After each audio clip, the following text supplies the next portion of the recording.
if you knew what the tax was for importing a high-quality fast car into Finland, then you almost ended up paying for it yourself anyway.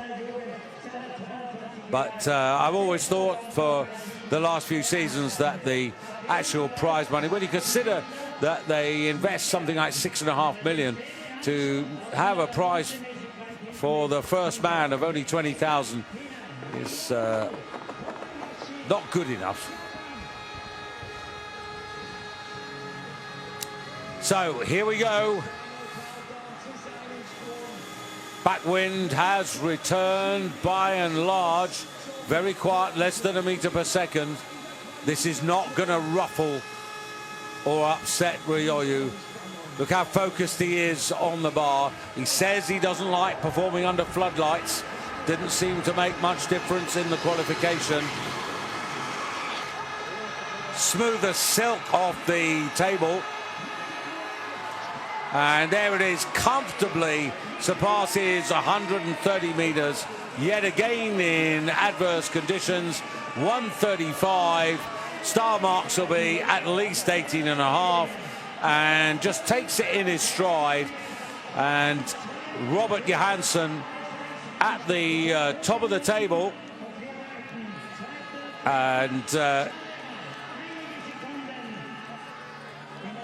not for very much longer. Well, Eisenbichler at the top of the table, ahead of Kubatski, Kraft, Johansson, and the star marks are going to be, might even touch the odd 19 here.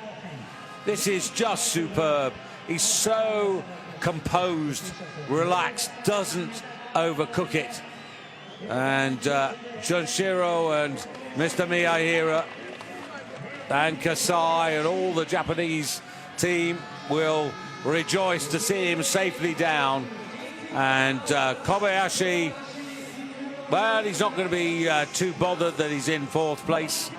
Ryoyu Kobayashi, this could well be the effort that earns him not only the victory in Bischofshofen, but also the Grand Slam. But even then, there will still be 3 challenges to come. Backwind, his usual good timing was there, and that is over 135 meters. Japanese getting excited. The gauntlet is thrown down. Backwind of almost 6 points, so count another 3 meters onto that.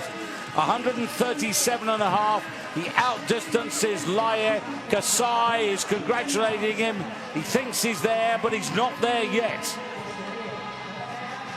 But there are 3 to come. Kraft, Kubatski and Eisenbichler. All eyes will be on Kubatski, and Eisenbichler will be challenging for podium positions. But look at that. Silky off the table there.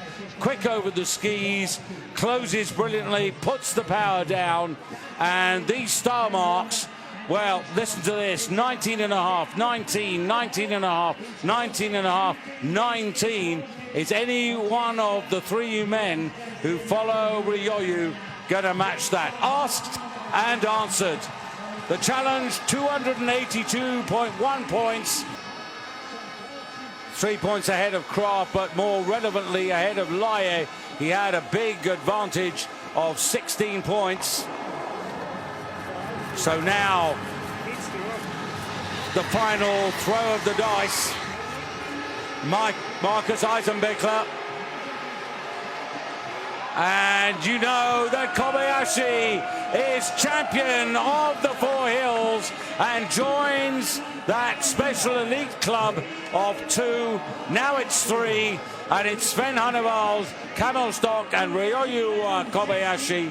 Eisenbichler not able to put 2 high-quality efforts together. And when it comes to the Vierschanzen tourney,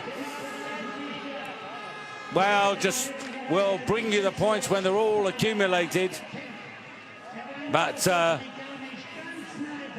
Eisenbichler unable to capitalize here. He had an advantage of only 2 meters over Kubatski.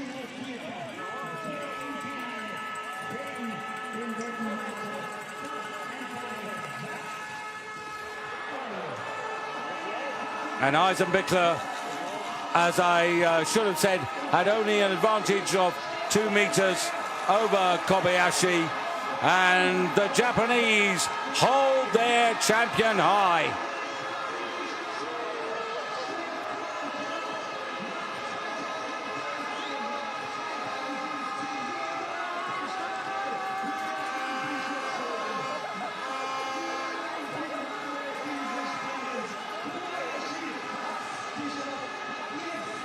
So Kobayashi, what a journey to hold it together, but then to deservedly pull it off in a magnificent fashion.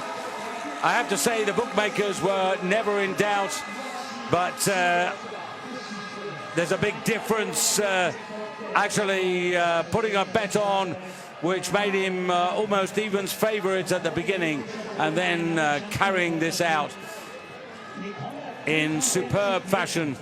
You are looking at the Premier League of ski jumping